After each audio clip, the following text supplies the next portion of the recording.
Madam टे परिचय देबे। सस्मिता दास मानवाधिकार कर्मी सामाजिक कर्मी। कौन पाई आज 14 थानु कौन पाई आम आज आसीचु आपण मैंने देखुए गोटे सोशल मीडिया गोटे वीडियो भाइराल होची जो थे कि आमर गायक ह्यूमन सागर एवं टुकु सुना सी गोटे आम जो बाणीकंठ निमाई हरिचंदन गोटे भजन को सी अश्लील भाव में गोटे गायकी अलग भयस गायकी गोटे मजाक उड़ाऊँ तुमको किए से अनुमति देला जे आमर जगन्नाथर जी भक्त कहपे गले से भक्त एवं जगन्नाथर सी जड़े भजन गायक जड़े सहित एमान जीवन में केबे स्थान नहीं पारे ना पादर धूली गोड़ नख धूली भी एम सरी नुहति किंतु सी जो भाई भाव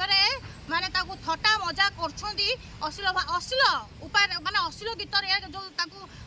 कमेंट कर मजाक उड़ाऊँ जोटा कि देखिए ताली मारिकी से पूरा हसी गड़ी से दी जन देखा आहरी स्टूडियो किसी अच्छा जो मैंने कि आसुना भिडियो आसुना आम आज थाना ह्यूमन सागर एवं से जो सुना अच्छा जो गायक विरुद्ध में आम आज दौचु एफआईआर दौचु जे से जो आमर आम जगतरनाथ जगन्नाथ को मतलब आप पूर्व ह्यूमन सागर कही मुझे भजन गायबी बद को आसे से सब बेले बद घेर को आसुँच से आमर हिंदू धर्म हिंदू देवता मान को सब सी गोटे माने असम्मान कर जो गीतटी से गाई जो गीतटा को जो कमेंट कर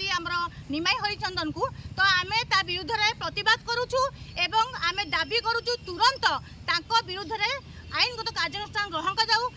आपण मानक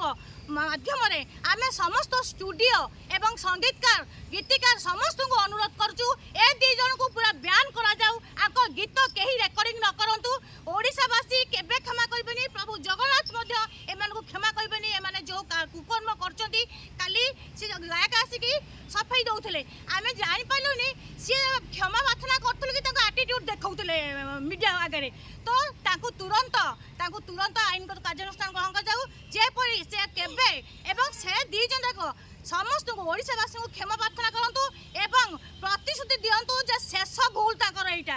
ए भूल जमि से द्वितीय थर पई रिपीट न करंती जदि से माने एपरी न करंती तो आगु को बहुत परिस्थिति भयावह हम ओडिशार लोक मैंने कहीं क्षमा करेंगे तुरंत क्षमा प्रार्थना करके शेष भूल बोली से स्वीकार करंतु।